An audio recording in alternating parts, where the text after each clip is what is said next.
Wala po ba dito sa floor? Okay. So, saan po bang lugar yung super typhoon? Saan po ba ang NCR sa super bagyo? Sir Jun? Sa ngayon po, yung location niya nandito sa may approximately 270 km east ng Tuguegarao City sa may Cagayan.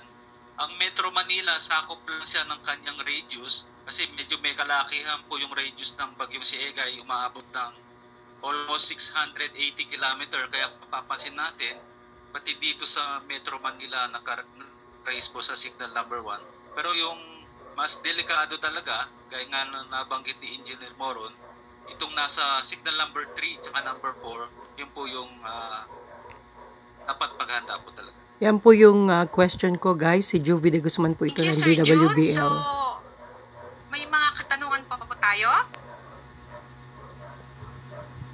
Alright, mula po sa Zoom.